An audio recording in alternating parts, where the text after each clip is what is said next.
It's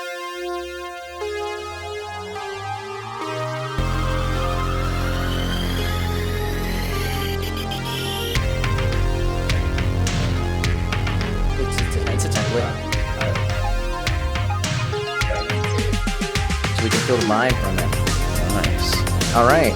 Welcome, guys, to a different kind of episode today.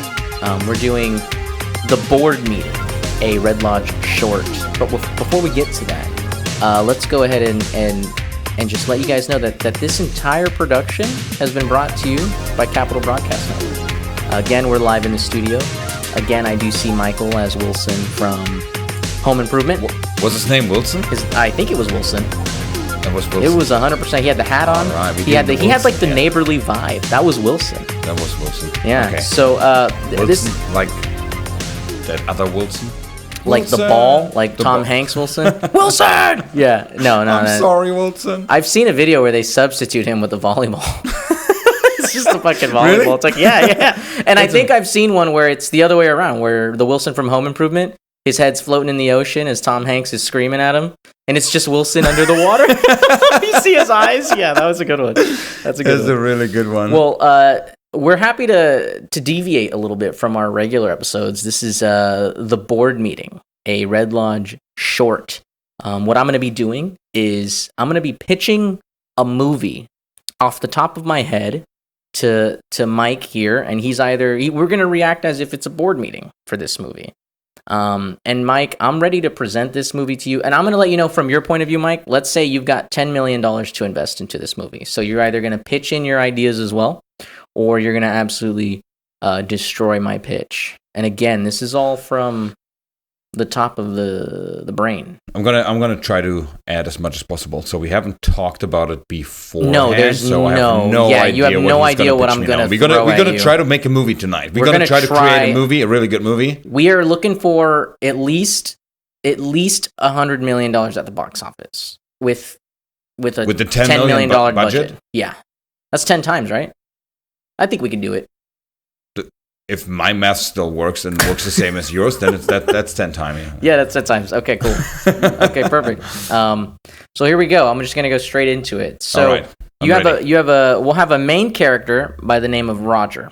Okay, the movie opens up. How old is he? We're gonna put him around mid-30s. Roger's gonna be around mid-30s. Okay, Mid-30s. Mid-30s. 35, 36. 35, 36. Does he have a beard?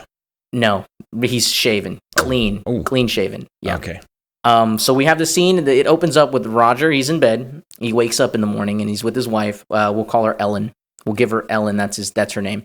So they wake up and it's he lives in a studio apartment. Him and his wife live in a studio apartment.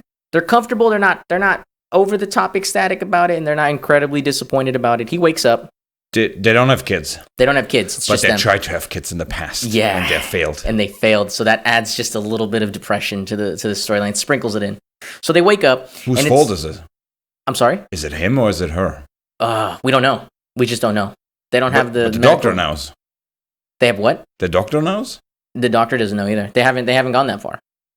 Oh. They have an appointment coming up, but it's just not there yet. She refuses to go. She refuses to go because she's in denial that it may be her. So we have have them waking up. We're doing morning routine. Okay. He gets dressed. He has a really thin black tie, long sleeve, button-up white shirt, some slacks, some regular dress shoes. He's getting ready for work. They're sitting down at dinner. Problem is, their toast is a little burnt, and they only have 2 slices of bacon. Are you talking about breakfast? I'm talking about breakfast. Yeah, they got ready. They got dressed. Okay, you said dinner. I said dinner. Sorry. Yeah, they have breakfast. Okay, they have breakfast. They have breakfast. Problem is, the toaster burnt both their pieces of toast. Another problem, there's only 2 slices of bacon left in the package, so they only get 1 slice of bacon. So they only get 1 slice of bacon, but they're going to make new toast. No, that was the last of the toast. Oh, they also have only also just 2 pieces of toast. Open up the fridge, there's no eggs. So their breakfast consists of now, it's a perfectly okay cup of coffee. They'll have perfectly okay coffee. 2 pieces of burnt toast and 2 slices of bacon. Luckily, they don't have any kids. Luckily, they don't have any kids. They wouldn't have made it. Yeah. Okay. So now they go their separate ways. Roger gets in his car. He's on his way to work, but it's one of those cars that's a smart car, the little one where it's a 2-seater. just for commute. You cannot put anything in there. You can't put anything in there. There's no baseball space. Bats and His AC doesn't even work. His AC doesn't work. He has to roll the windows down. He's on his way to work. Okay. Yeah, Roger doesn't have a very, very easy life. So he gets to work. His entire job involves him pushing down a button for 8 hours. He has to hold a button down, and that's his job. So he clocks in, holds that button down, and that's it. He gets 6 minutes and 66-second break. I guess that's a minute and 6 seconds. So he gets a minute and 6-second break. He gets 6 of those. So Roger's at work. He clocks in. He sits down. He pushes that button down. Takes his breaks. How many people are employed by the company? So this company has a couple thousand, and it's one building. It's got a couple thousand.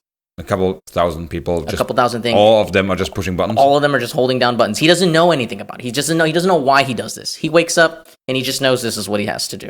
Oh. But turns out this is a small town, but it's hell. And Roger works for the devil, holding down a button that tortures people with a sound. What do you think? Are you going to invest $10 million into that?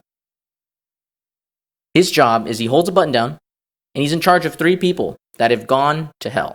Roger doesn't know he lives in hell. Roger doesn't really know what his existence is. All he does is hold a button down that plays a sound that tortures people. That's all it does. It's just a monotone beeping. But he has a wife. But he has a wife. He just lives there. That's his job. Okay. And all he knows is that he has to push a button. He has a wife and a home. Wife and a home, studio. That's pretty cool. That's pretty cool. He doesn't have any kids. He doesn't have his responsibilities. Yeah, he's actually pretty good. He's pretty straight. Yeah. Okay. He's got a pretty good. Not very fulfilling. His AC doesn't work. Yeah. AC doesn't work. He has little tiny inconveniences in his life, but that's hell. So the ultimate horror for him is going to be like when a robot is going to take over his job once they figure out that machines can push buttons for him. But yes. Then he doesn't have a job anymore. Downsizing starts to happen, and that's what he has to deal with. That's it. Would you give me $10 million to produce that movie? No. That hurts. That really hurts because I put a lot of soul into that. Okay, but the plot. Okay, yeah. Story, but what is happening? Where's the struggle? The struggle is Robert begins to see people on the side of the road saying that this isn't real life. Like, people that you see on the side of the road that are saying, this is Judgment Day, blah, blah, blah. Well, you got people holding signs that say, this is the afterlife. And he starts to question, what does that guy mean? Maybe that guy's onto something. He doesn't have to question if he gets the answer from the get-go. Well, no, not that. He doesn't know he's in hell. He doesn't know he's in hell, but... Okay, he doesn't know. Okay. He doesn't know he's in hell. Because it's not that hellish. He's just got minor inconveniences to deal with. And then he starts to realize, he starts to have these memories come to him about another life. And that we start to understand, here we go. But why does that happen? This is the first act. We're talking about the first act. Okay. So a change happens. Why is it suddenly that he noticed something? I think he begins to question why he's pushing the button. Let's compare it like that. You watch the Truman Show. Yeah. Yeah. Okay. And he notices throughout because he becomes an adult. Yeah. Right. So we're setting it up there because he's getting smarter and everything. Right. But then this one day, a mistake happens and one of the lamps falls down. Remember? Yeah. And he's like looking up, and this is then the moment. This is a crack point in the first part where we then move over to the second act. Right. Because then he starts to wonder. He starts to see things. He starts to break the routine, right? That's what Truman starts to do, right? Yeah, he noticed then, because then he's looking out for those kind of things because everyone is gone in that moment. Right. We need to have a moment like that. For Roger. You need to sell it to me. If I'm going to give you $10 million for that movie, you better give me a first act. Okay, Roger's turning point is he starts to wonder why he hasn't gotten a pay raise. He's looking for a pay raise. He doesn't get one. Everybody else around him is getting $666. Well, what does he need the money for? That's a good one. Why? He needs more bacon. He needs more bread. He doesn't have bacon and bread at the house, and he needs more. Okay, yeah. Right, he's struggling. Right, maybe he wants to get out of the studio. He wants a little more bacon. Extra loaf of bread. He wants some more bacon. Bacon is really important. Yeah. Perfect, right? Yeah. He's going to die early, though. So then he starts. He's going to die. That's fine. I'd die early for bacon anytime. So then he starts to wonder, what do I need to do to get a raise? Okay, what do I need to do to get a little bit more money? Well, he goes to his manager. Let's say he goes to his manager. Let's say he sits down with him. Everybody has that conversation. Everybody's afraid of asking for a raise, right? Roger feels the same way. He goes to his manager. He sits him down. He says, hey, can we have a meeting at some point? Manager seems very busy, very preoccupied. Says, okay, yeah, we'll pencil you in towards the end of the day. Let me know when you're off. Okay. He sits down and he says, I want a raise. I'm looking for a raise. Everybody else around me is getting $6 more, and I want $6 more. Maybe 66 cents, right? So then you get why does everyone else get $6 more? It's the level, it's the hierarchy there. It doesn't make sense. It's hell. He had a past where he was like not being able to push the button. He was lagging. He's just not as good. He's just not as good. His button pressing skills. When he switches arms, switches arms because one gets tired, there's a lag. I can identify myself with that because every time I'm trying to push any buttons on my iPhone and stuff like that, I'm pushing like 5 buttons at the same time. So it's terrible. It's so terrible. Whenever I totally understand the struggle. I can relate. You get him. You feel like you're starting to feel like Roger. So now his manager or his boss actually says, yeah, you can get a raise, but you need more responsibility, Roger. And then he asks him, and then the manager says, look, I don't ask a lot of people this, Raj, but do you know why you push that button? Roger says, yeah, I know. This plays a tone for somebody. It plays a tone for 3 people. And the manager says, it's a little bit deeper than that, Raj. But if you want a raise, you're going to be in charge of a couple more people. And you're going to push a button, but it's not going to be a tone. It's going to be something else. You may be burning their toast a little more. You may be deleting some slices of bacon out of their fridge. I don't know, Raj.